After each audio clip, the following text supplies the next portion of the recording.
Alors, on va partir sur la partie 2, les droits et obligations des salariés. Donc, bien sûr que le salarié, alors, est subordonné de par le fait qu'il signe un contrat de travail subordonné à son employeur, mais dans tous les cas, cela se fait dans un cadre avec des obligations, des droits et des obligations. Alors, en matière d'obligations, bien sûr, l'obligation d'exécuter le travail personnellement, de prendre soin du matériel, de respecter la discipline, le règlement intérieur, d'être loyal vis-à-vis de l'entreprise, et puis de respecter les clauses qui auront été insérées au contrat de travail. Plus particulièrement, on peut penser aux clauses de confidentialité, aux clauses, par exemple, de propriété industrielle. Voilà, il me semble qu'on est dans le cadre de ces clauses-là. Et puis, bien sûr, des droits derrière, le droit d'être rémunéré à sa juste valeur, et puis par rapport au travail rendu, de disposer de moyens de travail pour pouvoir faire à bien finalement ce travail, et puis que le salarié soit respecté, que ses droits soient respectés en matière de durée du travail, en matière de droit de grève, de représentation, de formation. Voilà, à côté de cela, encore une fois, le respect de la vie privée. Donc il y a un cadre l'employeur ne peut pas dépasser. On l'a vu justement avec tout ce qui est surveillance des salariés. Le droit d'expression, bah, ne pas subir de discrimination, bien sûr. Et puis l'égalité des salaires. Bien que tout ça n'est pas parfait hein, au niveau des entreprises, mais quoi qu'il en soit, voilà, ce sont des choses qui sont établies par la loi. Alors, en la matière, justement, au niveau des droits des salariés, il y a la durée du travail. Alors, la durée du travail, vous savez qu'il y a finalement des maxima à ne pas dépasser. Concrètement, par semaine, c'est 35 heures. Par mois, 151h67. Par année, 1607 heures. Et encore une fois, donc comme je vous l'avais expliqué au niveau des sources du droit du travail, je vous ai parlé des conventions ou accords collectifs, et il est toujours possible hein, de faire mieux finalement, hein, de faire en sorte que ben, la semaine ne soit pas à 35 heures grâce à la convention collective, mais plutôt à 30 heures, ou voire plus. Hein. Donc il y a toujours des aménagements qui vont se faire du code du travail basique, des aménagements qui vont se faire par les accords d'entreprise ou les conventions collectives. Euh, donc concrètement, au niveau de la durée quotidienne, comme je vous l'ai dit, ça donne 10 heures, sauf en cas de dérogation par l'inspecteur du travail, qui est accepté par l'inspecteur du travail. Encore une fois, une convention ou un accord d'entreprise, convention collective ou un accord d'entreprise peuvent prévoir son dépassement, en cas bien sûr d'activité accrue, par exemple. Mais il y a une condition que je vous ai mis, à condition de ne pas porter la durée à plus de 12 heures. Donc voilà, là, on va dire, il y a 10 heures, mais en cas de dérogation, c'est possible, mais 12 heures ne doivent pas être dépassées. Ce qu'il faut aussi savoir, c'est qu'au bout de 6 heures de travail consécutives, eh ben, le salarié a le droit à une pause de 20 minutes et que entre deux journées de travail, le salarié a le droit à au moins 11 heures consécutives pour se reposer. Au niveau de la durée hebdomadaire, donc on a les 35 heures qui ne peuvent dépasser finalement 48 heures, sauf encore en cas de circonstances exceptionnelles, c'est notre cas par exemple en ce moment, 60 heures, mais toujours avec accord de l'inspecteur.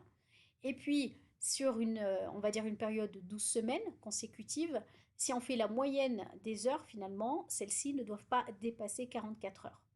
Voilà, ça c'est dit, c'est ce que tout employeur doit respecter. Alors justement, il y a on va dire une circonstance exceptionnelle en ce moment avec le Covid-19 et on l'a vu finalement, il y a eu un bouleversement en ce moment du Code du travail avec des ordonnances, plusieurs ordonnances qui ont été mises en place. Donc les ordonnances, encore une fois, elles proviennent directement du gouvernement et finalement elles sont appliquées très vite, hein, sans en passer par le Parlement. Donc ces ordonnances, qu'est-ce qu'elles disent? Ben, on est dans une situation exceptionnelle. Donc un salarié ne doit pas accomplir plus de 44 heures par semaine en moyenne. Hein. Désormais, ce plafond peut être élevé à 48 heures. Voilà.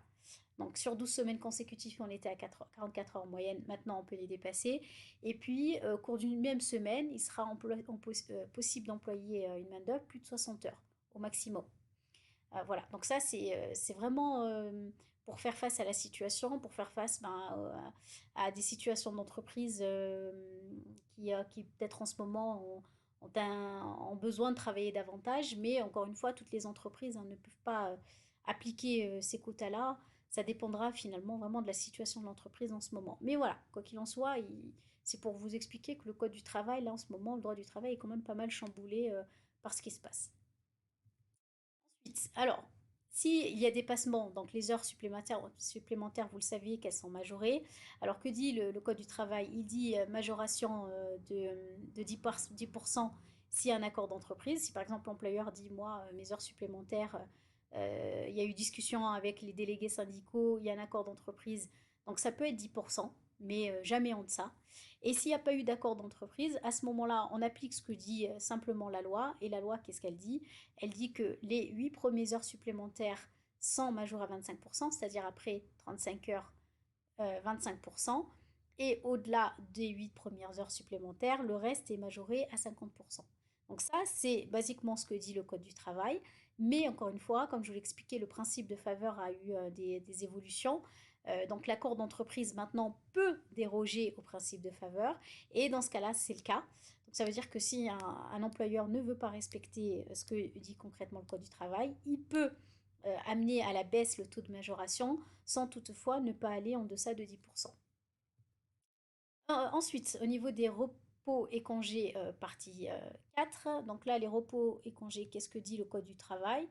Il dit qu'un salarié ne peut pas travailler plus de 6 jours par semaine, sauf bien sûr cas exceptionnel, métier, voilà, enfin, toujours des exceptions à tout ça. Que le repos doit avoir une durée minimale de 24 heures consécutives, donc ça veut dire que dans la semaine, il faut que le repos soit de 24 heures plus les fameux 11 heures entre deux jours, ce qui porte finalement à 35 heures de repos. Et que le dimanche doit être chômé, sauf exception, là aussi, en fonction des métiers. Alors là aussi, il y a une précision qui est donnée au niveau des jours fériés. Donc là, je vous ai donné le listing des jours fériés et il y a quand même une particularité pour le 1er mai. Et le 1er mai, finalement, il est obligatoirement férié et chômé pour tous. Ça veut dire que pour les autres jours fériés, ce n'était pas forcément le cas. Votre employeur peut décider de pas vous l'accorder, tout simplement. Sauf pour le 1er mai, où là, il est obligé qu'il soit chômé et qu'il soit finalement respecté. Donc il s'agit simplement d'une interdiction légale de travailler, hein, tout simplement. Donc une exception, bien sûr, est posée pour les établissements et services qui, en raison de leur activité, hein, ne peuvent pas interrompre leur travail. Et dans ce cas-là, ce qu'il faut savoir, c'est que dans les cas exceptionnels, eh ben, tout simplement, vous serez payé, enfin les salariés sont payés doublement. La journée est payée doublement pour ce jour-là. Voilà. Et encore une fois, le refus de travailler ce jour-là n'est pas une faute, hein. Si vous décidez que le 1er mai, non, non, malgré que le patron a besoin de vous, qu'il insiste, si vous dites non, vous ne travaillez pas, le refus n'est pas une faute. Ensuite, les congés payés. Donc les congés payés, je pense que parmi vous, il y en a beaucoup qui savent comment ça fonctionne. Donc vous savez que le salarié, finalement, acquiert des droits aux congés payés. euh, en fonction de son ancienneté plutôt. Que les congés payés, finalement, ils sont gagnés dans une période dite de référence, finalement. Donc, alors concrètement, c'est 2 jours et demi hein, ouvrables pendant le mois, gagnés pendant le mois, travail effectif. Alors, ouvrable, dans une semaine, il y a 6 jours ouvrables, du lundi au samedi. Donc, ça veut dire que les jours qui sont gagnés sont pris sur des jours ouvrables. Et pas, par exemple, le dimanche n'est pas comptabilisé. Et concrètement, le congé, ne peuvent pas dépasser 30 jours ouvrables. Donc, ça fait 30 jours à peu près, hein. Si vous travaillez une année et que vous gagnez 2 jours et demi par mois, bah, ça fait 2 et demi fois 12, ce qui fait que vous engrangez finalement dans une année normalement 30 jours ouvrables.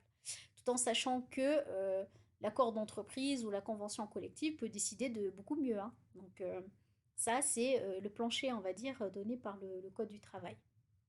Alors comment ça fonctionne concrètement? Donc du 1er juin au 31 mai, vous finalement, vous gagnez vos jours de congé. Vous avez cette période-là où vous allez gagner tous vos jours de congé. Donc à partir du 31 mai, vous allez, imaginons si c'est la première année où vous travaillez, c'est à partir du 31 mai où vous allez pouvoir finalement commencer à prendre vos congés. Donc là, vous ne pourrez pas prendre alors malheureusement vos 5 semaines d'un coup. Donc ce qui va se passer, c'est qu'il y a 2 périodes finalement. Une première du 31 mai au 31 octobre où là, vous allez prendre vos 4 semaines, tout en sachant que votre patron, votre employeur peut vous demander de les fractionner. Mais il me semble qu'il ne peut pas pour fractionner plus de 12 jours, hein, il me semble, hein. Euh, il faut que dans les 4 semaines, vous ayez à minima une période à 12 jours. Voilà, il me semble que voilà ce que dit la loi. Donc ensuite, le reste peut être fractionné. Et puis la cinquième semaine, normalement, vous la prenez à part. Et vous la prenez du 31 octobre finalement pratiquement au 30 avril, hein, pour ne pas dire le 1er juin. Euh, voilà, donc voilà la réglementation. Tout en sachant qu'après, c'est au bon vouloir de l'employeur et du salarié, ça se discute avec l'employeur. Donc ça, c'est ce que dit la loi, mais ça peut toujours être aménagé.